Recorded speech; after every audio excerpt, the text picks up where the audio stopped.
Hello and welcome to lesson number 1.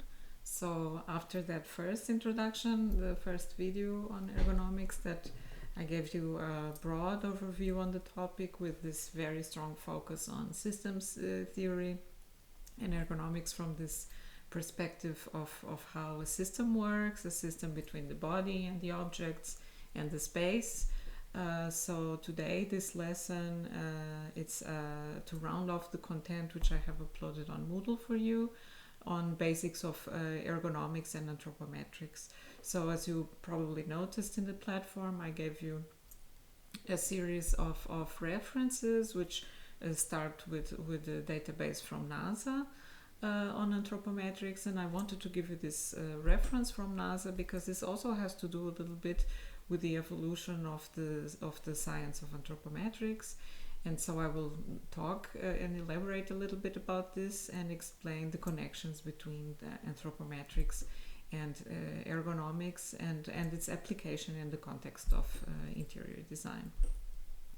So anthropometrics started as a science in the 19th century with the observation of people from different ethnic backgrounds and people with different body specifications.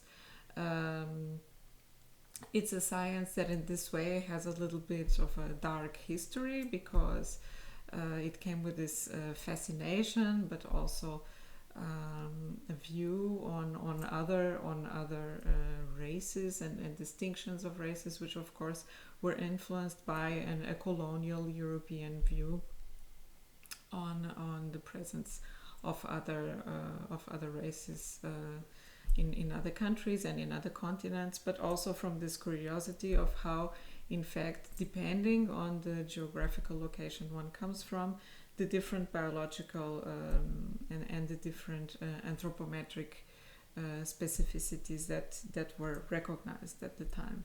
And this is still nowadays, we still see this since there are registered differences in terms of percentiles, in terms of body measurements. So for example, we know that from the smallest percentile, the 5th percentile, for example, the Chinese standard refers to smaller human body measurements, and also that the highest percentile, the 95th percentile, refers, for example, to the American male standard. So these are the two poles, and then in anthropometrics there's also this idea of the average standard, which refers to the 15th percentile, which would be the average population. Although these are the standards as they are still nowadays kind of considered, in fact now in the 21st century this is starting to change because of course it has to do with globalization, and it has to do with the fact that all over the world more and more people, of course still with some inequality, but more and more people have access to better nutrition and do a culture of sports, and all these things influence how the body develops and influences, for example, the patterns of growth and size. This is also at the same time a situation that can be verified in developed, more developed countries where, for example, the rates of obesity have influenced the standard also as well. And so nowadays, instead of following these very, very strict percentiles of where each user fits in the percentile, and this idea, which was also from the 19th century, of normality and what is average, we accept that this notion is not really real, that we as humans, we experience and we live in the world, and we have bodies, we are bodies which have enormous diversity. And our task as designers, and this is also the role of anthropometrics, and the role of ergonomics applied to design, is to make sure to create products, systems and environments that are more and more suited to the human, and to the human characteristics, including as much as possible the broadest spectrum of human diversity. So many of the standards which have been developed, they have been developed with the influence of anthropometrics, so from the 19th century on, and in the 20th century, as I mentioned before, also with the development of industrialization, these standards, in the beginning, they were very focused on productivity, and also they were influenced by motion studies. So the whole idea was to boost efficiency and boost productivity, and in fact these standards were not applied to the user, they were applied to the industry.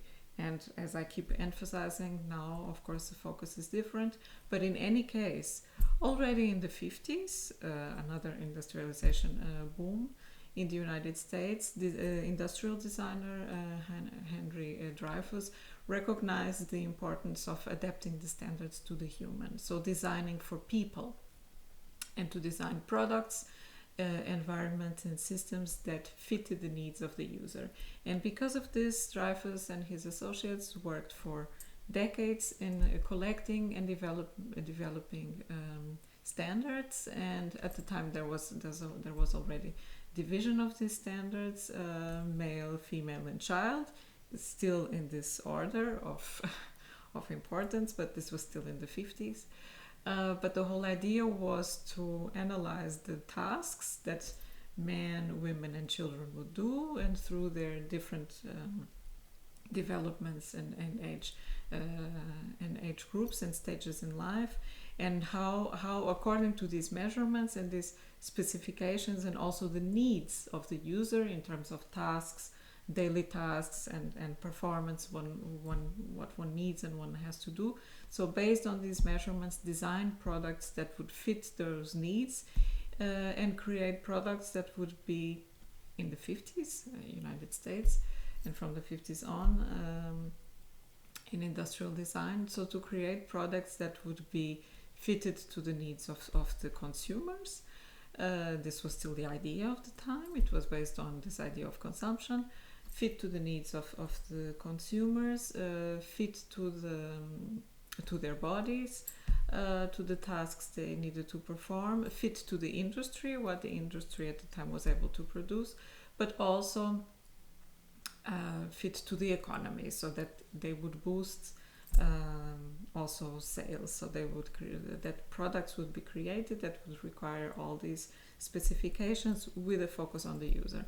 Of course, nowadays we can see this a little bit critically, and we can see how a generation of, for example, American housewives, and of course this was then spread all over the world, who were, brainwashed or convinced of all these household appliances and things that were necessary to have at home to support the tasks in daily life. And of course, nowadays in the 21st century, we still experience some of this effect, that a lot of products are developed that don't even follow such good ergonomic specifications, but they are done to supposedly fulfill needs of the consumer, and often they are not really supposed to fulfill any kind of need. They are designed in order to create the idea that this product comes to fulfill a need that the user or the consumer, from this perspective, did not really recognize or realize that needed. In some cases, some products are developed that do create needs, and this can also be a source of creative development, because in fact such many products might lead to innovation. So of course we cannot put everything in the same drawer. We can see the positive and not so positive effects. Of course, the distinction is always done based on the quality of the design, or for the quality of the production, and of course in the way the product meets more or less the requirements for the broadest range of the population. Of course, nowadays in the 21st century, due to digital technologies and also even the possibility of the user at home being able to produce its own products due to 3D printing or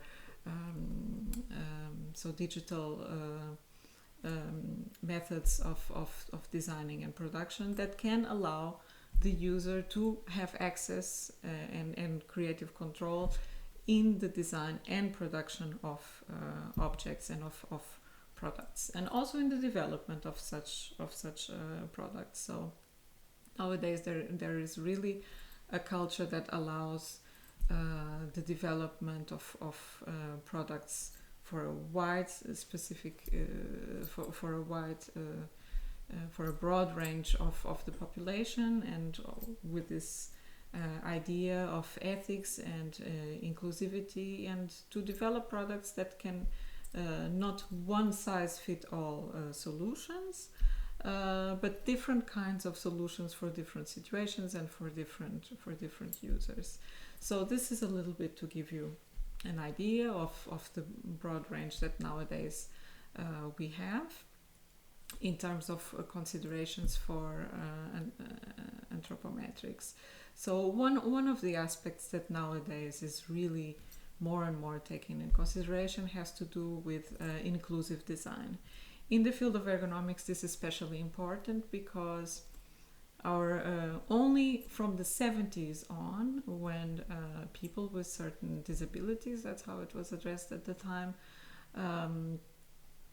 were able to make a stand about their own needs as citizens, and then building regulations and design regulations were in a way forced to adapt, and therefore we started to design and to think differently, to adapt these spaces, to make them as accessible as possible. So, as you probably already noticed, in the Moodle platform I uploaded a series of building standards. This is actually a fund for lesson 2, and we will talk a little bit more later about this.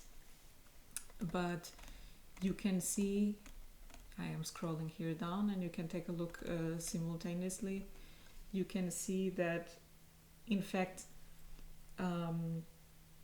inclusive design is not only about designing, for example, a space that can be accessible through the use of ramps or elevator, or the width of the door which allows a wheelchair to pass, and so on and so on. So this is more considerations in terms of space, of spatial specifications. Inclusive design can also be applied in the sense that it takes in consideration not just physical limitations of the user, but for example also cognitive difficulties, cognitive limitations, but also taking in consideration that from a psychological viewpoint, it's not only important to design in a way that includes the people who could have some kind of disability, but also in a way that it doesn't make their disability, it makes their disability seen, but not presenting in a way that is discriminating. So a design which is made taking in consideration inclusivity should be as beautiful, as functional, and as cool as any other design. And this is an aspect that is really important, and now in the 21st century has to be taken in consideration, since often it happened, and we still see in many ergonomic products which are designed for specific situations or bodies that deal with certain kinds of injuries or limitations, and we see that the users don't feel like using those products because the products look sometimes too medical, or sometimes not beautiful, or too functional, because they have there's a kind of cultural expectation towards those products that still needs to be changed. So this is also one of the challenges of the 21st century, to be able to address these issues. Some brands already do this very well. For example, I won't mention any brands here because that's not really the point. But since we have a large part of the population which is aged, this also is a segment of the population that needs specific needs for design, since many tasks, for example, using of the hands, the fine motoric tasks, for example, peeling and cutting with knives and this kind of things, but also the question of arms reach.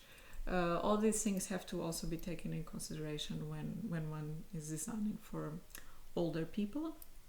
So this is specifically important, and some design brands already developed a wide range of products which allow people to adapt to design or to adapt their living situations in a way that suits the current needs of their bodies. And the challenge is, as much as possible, that the use of that these products not only enhance the functional aspect of daily life, so that make daily life easier, but also that continue to inspire and to let people live with comfort, but also happiness and enjoyment in the products and the environment they have. Another area of research that is connected to cognitive ergonomics, and that in the last years has had a lot of development, has to do, for example, with designing for the elderly, and also in the context for Alzheimer patients. And this is a specifically challenging area of design. As you probably know, Alzheimer patients have very difficult problems with memory. So, and this is directly affected to way finding. So how finding a way, navigating a space, remembering where things are, and also being able to interpret the signs from the environment. So to be able to see a sign and know what it means. Well, either this is an indication of where to turn, or that an event is happening, and of course depending on the level of the illness, this can get more and more difficult. So for designers, this is also a challenge to try to understand the limitations of someone with an Alzheimer's condition, and really to design in the way that, considering these limitations, that it is still possible to give a person under these circumstances a certain level of autonomy as much as possible. Most of all, and this is where, of course, the ergonomic aspect comes in, to ensure the safety as much as possible, the safety of the person. Because as you probably have already seen, Alzheimer patients or older people whose body functionings and cognitive performance is decaying due to sometimes only just due to age. Often it happens getting lost and not being able to recognize their way anymore, and this is of course a very disturbing experience, and the disturbance of the experience might also lead to other accidents and to injuries. And as you know, the purpose of ergonomics is as much as possible to ensure the health and safety of individuals. So in this case, ergonomics is also specifically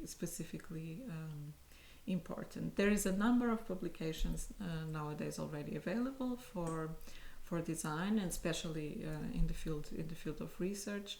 But there's still much more work which is necessary to do to understand how to design for the specifications of this particular group of the population. And of course, this also has to do with the better and more improved understanding of the condition of, for example, Alzheimer, or the aging process itself, and how this affects the human body, and how we can, through the development of these design strategies, find ways to improve such situation.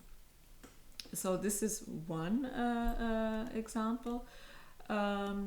another so now returning to a more broader context of ergonomics and anthropometrics. So I started with this example from NASA because I also wanted to tell you that it starts as a kind of curiosity fact that maybe you didn't know yet, but it's also in a way a little interesting and exciting for curious people, that in fact most of the ergonomic standards that we use nowadays, and that's why I gave the NASA standards as an example and probably made you already a little bit curious, but many of these standards were developed not for our daily lives, not for the average or for the common citizen, not using the word average, but the common citizen, but they were developed in the context of military. So the development of ergonomics really boomed with Second World War, because in many different countries, obviously, there was this need to design machines and to design systems and weapons also, of course, that would be able to be operated safely and efficiently and as precisely as possible with an immediate response. So ergonomics was really boomed in this way, but a lot of the anthropometrics measurements which were taken and applied in this context, they were taken using people from the military.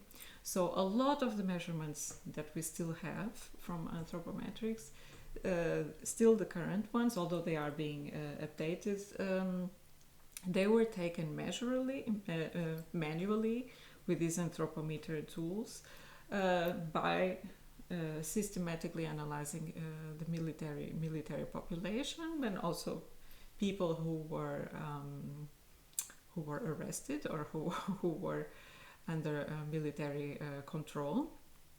So this is where some of the measurements come from, and the other discipline where these anthropometric measurements come from, especially in the measurements related to women, they came from tailoring, so from fashion design. So a lot of these measurements come from there. Nowadays, we do not take these measurements in the same way. There's very, very strong ethical considerations that have to be taken.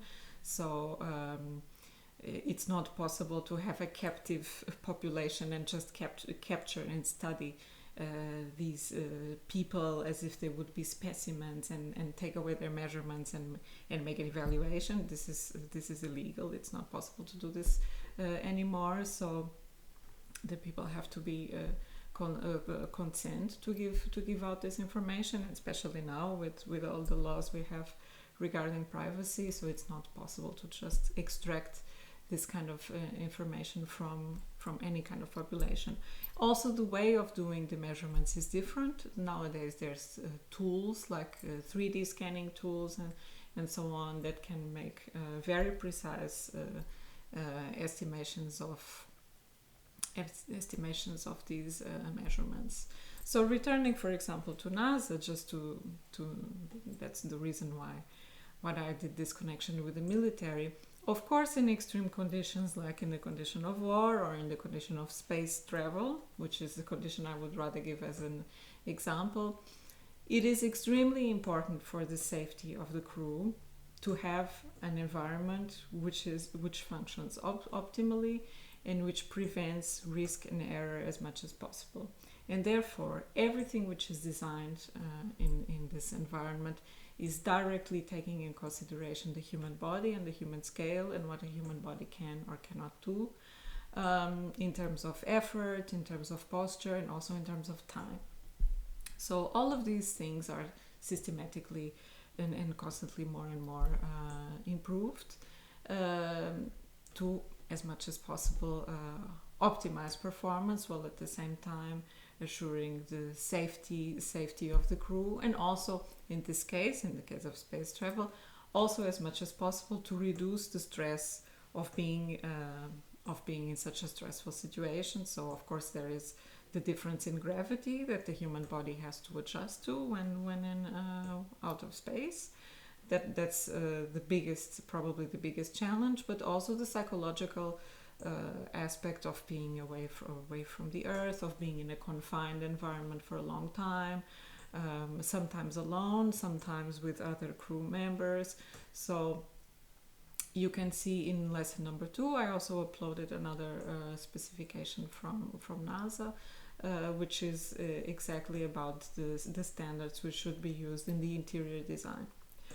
And why do I make this connection? I make this connection because if this kind of research would not have been developed, in this case for the military or spatial exploration, we would not have had access to this kind of information, which actually is extremely valuable to be applied in our daily lives as common citizens. So it is not only important to assure that we design ergonomically and that we take in consideration anthropometrics, so the measurements and the proportions of the human body, each human body with all its diversity, it's absolutely necessary.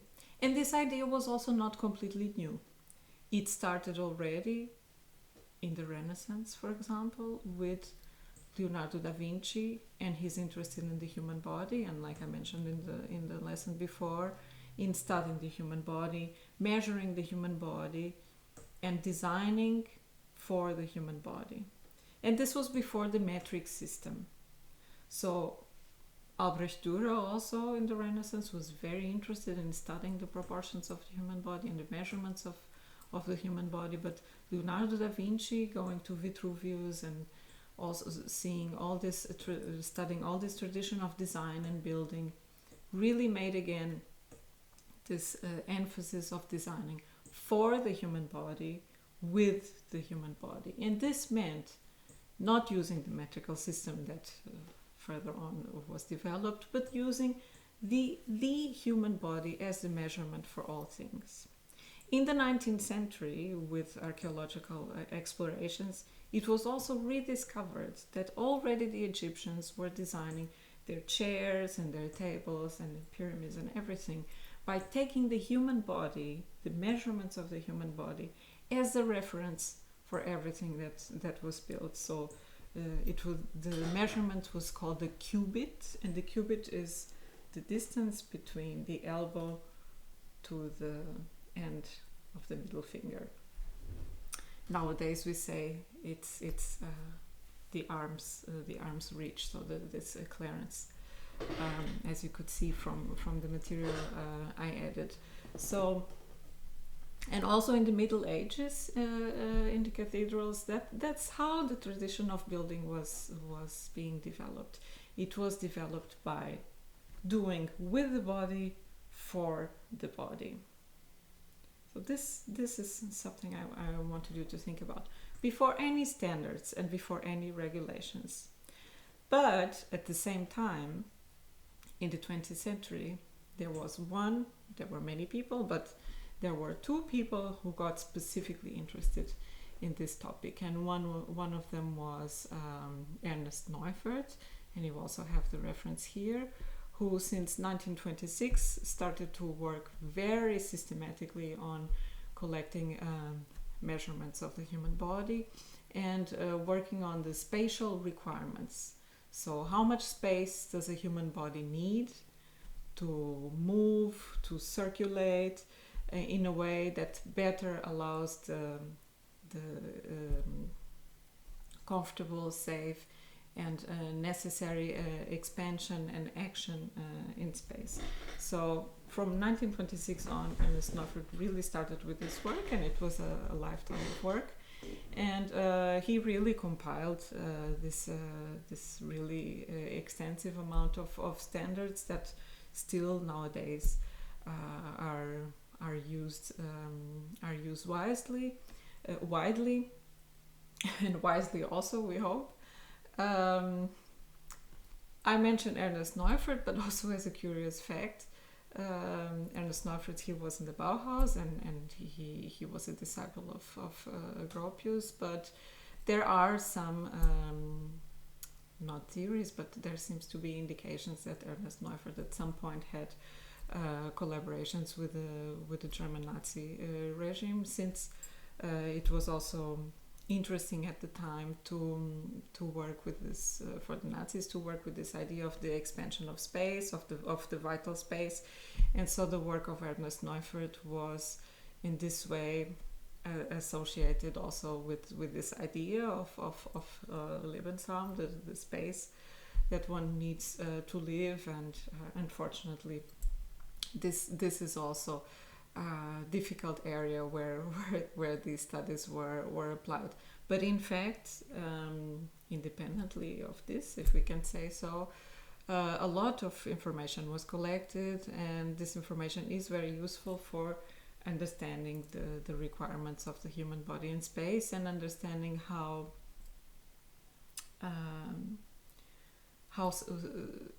for example, in the case of interior space, how interior space should be adapted to the needs of the user.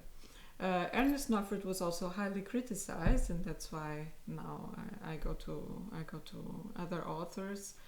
It is believed that because of his very strong connections also with industry, that he was more interested in fitting the human to the space and fitting the human to the new world.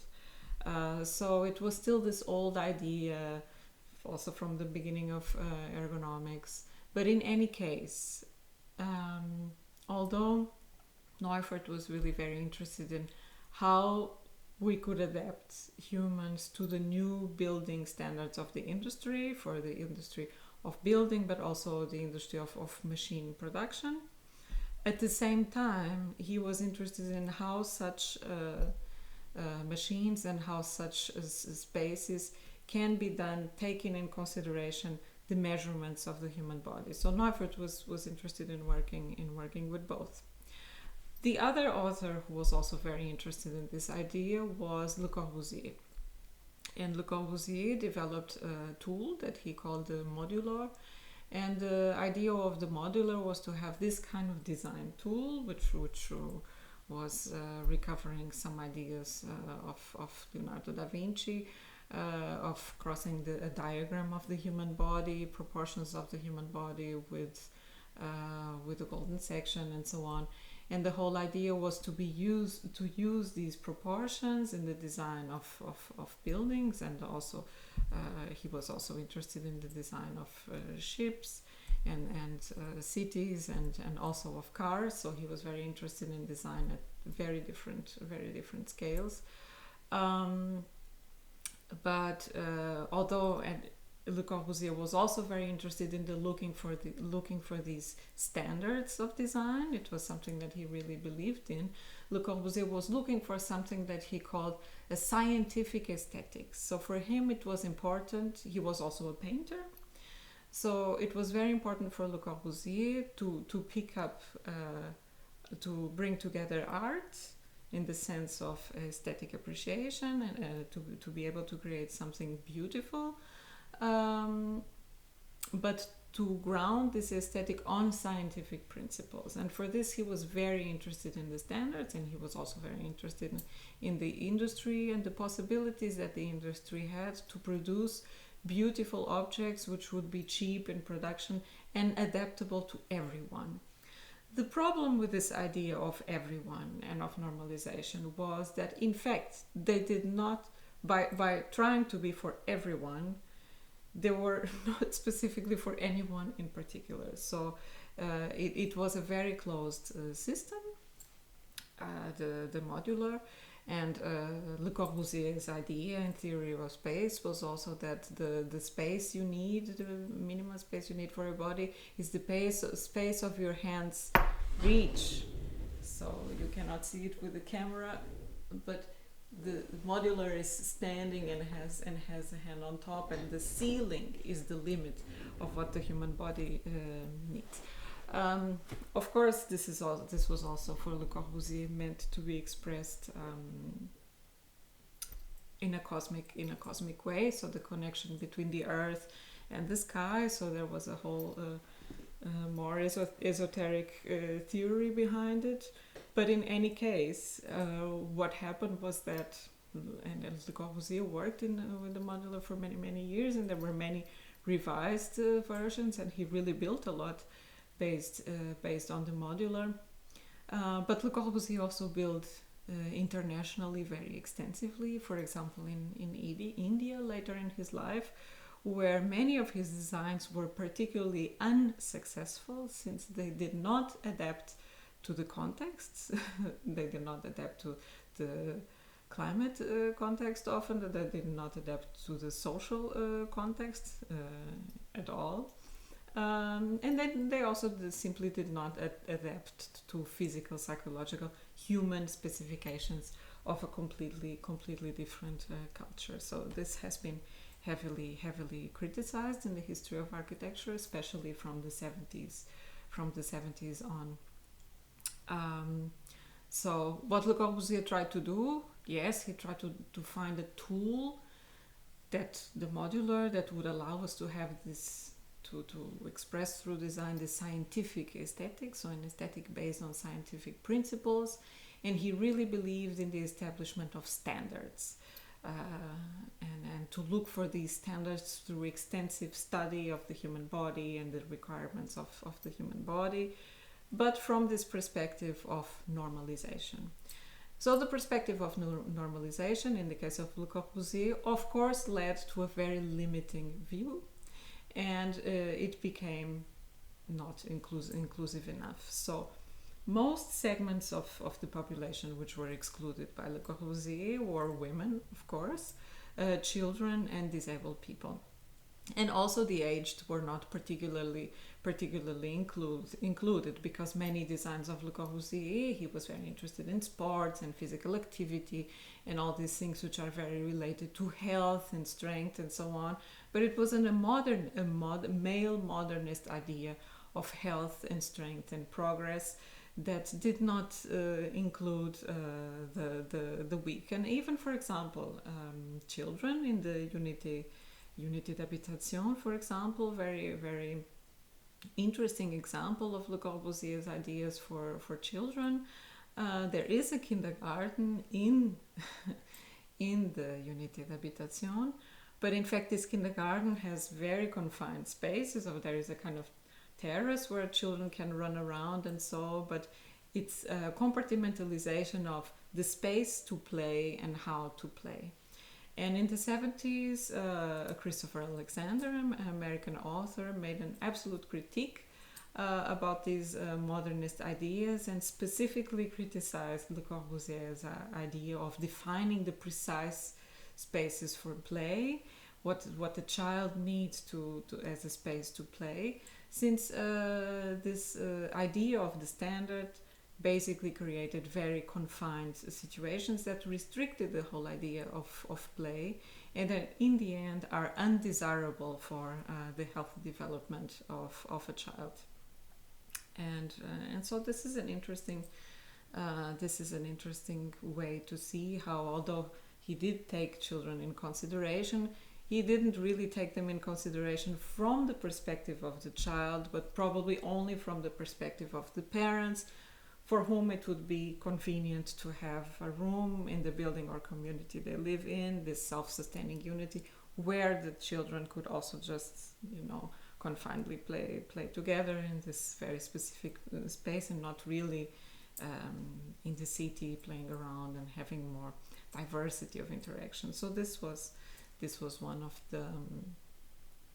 of the examples. And putting this again in the context of ergonomics, and if we apply this, for example, for a child, and we can see it's not just important to design to give the children the space in the room they need to develop physically and cognitively, but also socially. So to be able to have a diversity of interactions and to have environment which allows for curiosity and expansion, and also to most of all to have the space to allow children to have imagination and to play with whatever they find. So this did not fit Le Corbusier's ideas of normalization and of standards.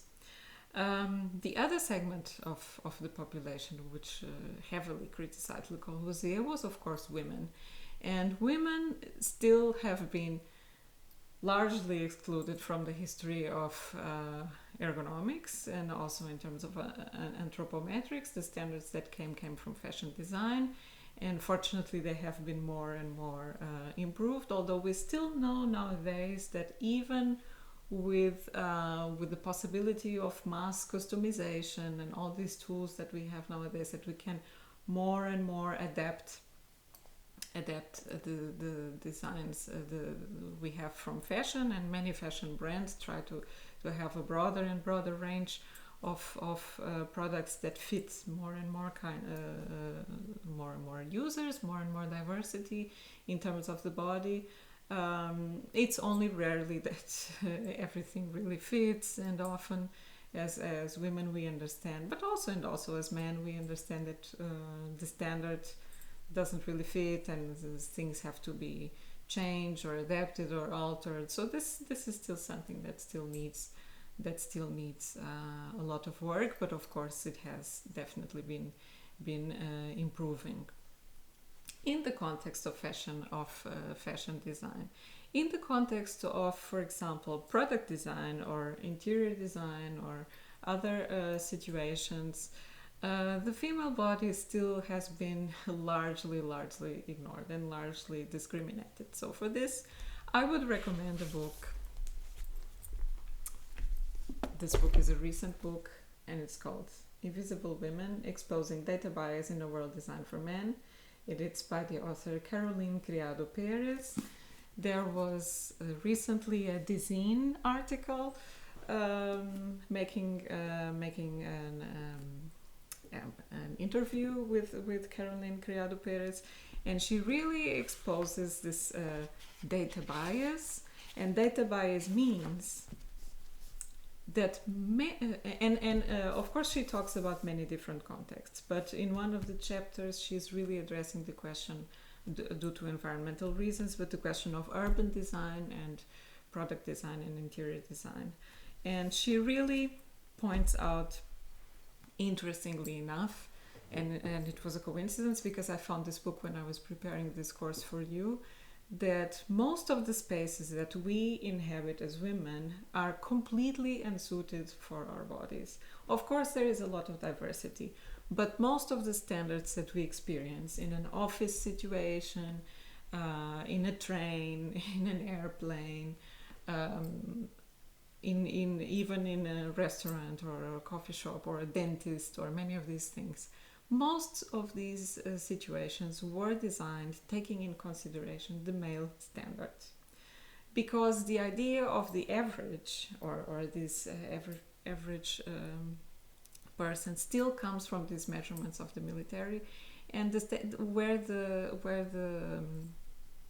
the first standards were built on. And these things take a lot of time to be adapted and take a lot of time to change. Also because it's not for so many years that women have been integrated in the workforce, what we call the workforce. And these things are very difficult to change. And even for male workers, many people do not live with, are not working in conditions which are ergonomically ideal. And often when one goes to work in a place, it's not all businesses or all schools or all places where we work that have been adapted with newer furniture. So often we have to make our bodies adapt to situations which don't fit our bodies. And this is not ergonomic. That's not the point of ergonomics. And obviously, of course, there is a lot of bad design. So I would definitely recommend reading this book, or at least looking for the Design article, which is really interesting and really explains in the context of urban design also how, for example, in the context of urban design, how it's still visible in most cities that cities are designed still mostly for the car, and for this idea that the person who is going to work and who is producing and more valuable is a male driver who will drive a car to work and back, and will of course will need the road. So there's a lot of people who are excluded. The women are excluded, pedestrians are excluded, the elderly are excluded, children are excluded.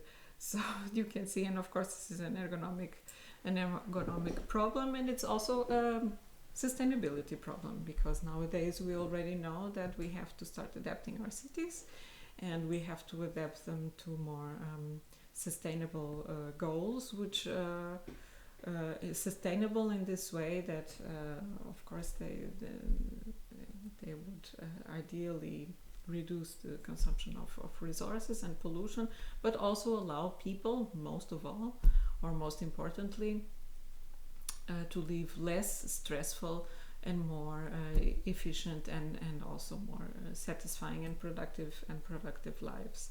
So this is one of the examples. So to put in the context of urban design, how could one optimize ergonomically an urban situation? And this would be, for example, to have an efficient frequent system of, and this is also the example given by Criado Perez, efficient systems of public transportation that have good direct connections between different services, and that allow, for example, a woman who is a mother and who works to be able to quickly and efficiently drop a child from home to the kindergarten, go to work, and maybe be able to see the child for lunchtime and return to work with the least amount of effort and with the least amount of trouble and stress possible. Because as Criado Perez explained, most of this kind of work is performed by women, and also taking care of elderly relatives, or shopping for groceries and carrying the groceries. And for example, in the context of ergonomics, as you probably saw already in the material I linked, this alone of carrying the grocery bags and so on, this is a massive ergonomic problem, especially if you would have to walk for a long length on a hard pavement which was not made or thought for pedestrians, or if you have to take it in your bike and you happen to have a very high slope, or all these different factors. They are all ergonomic problems that have to be thought and have to be addressed by designers. And that's why I bring it in this context. Another thing which I uploaded here for you on Moodle about ergonomics. So we were talking now actually in the context of urban design, but I also mentioned a little bit before the issue of ergonomic at the workplace, and this in the context of injury prevention. But also, and when I mean injury prevention, I don't mean only specific musculoskeletal disorders like carpal tunnel syndrome and many of these things which are, or chronic back pain, many of these things which are very, very frequent in office workers, but also psychological and cognitive injuries.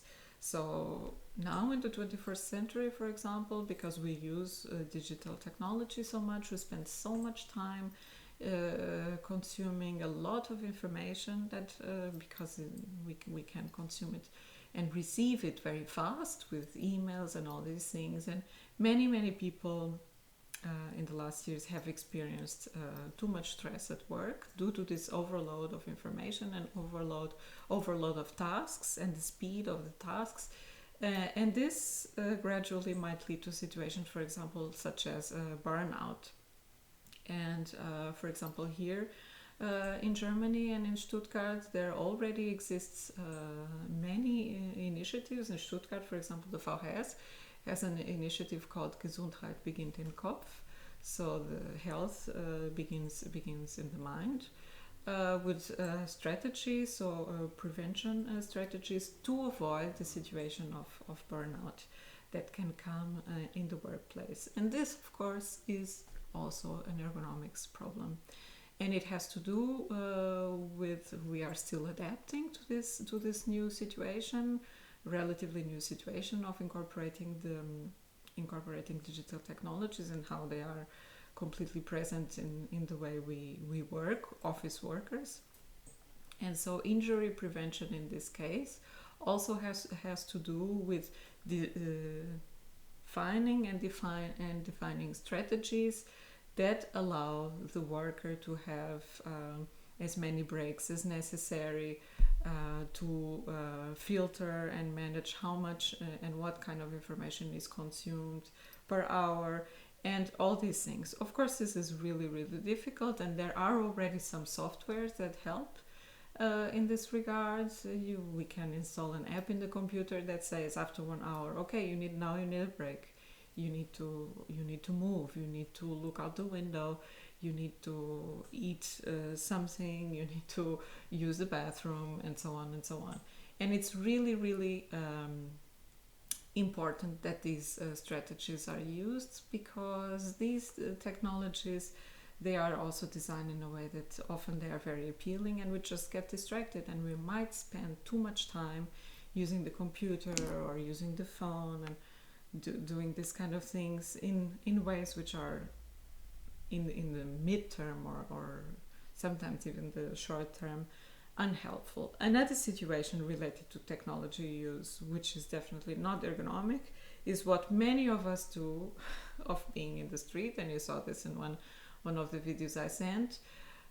Instead of paying attention where we are walking or just mindfully just being in the walk and consuming some kind of information at the same time, or going to the bathroom and consuming some kind of information at the same time, and before going to bed and before sleeping, taking a look and consuming a little bit more information at the same time.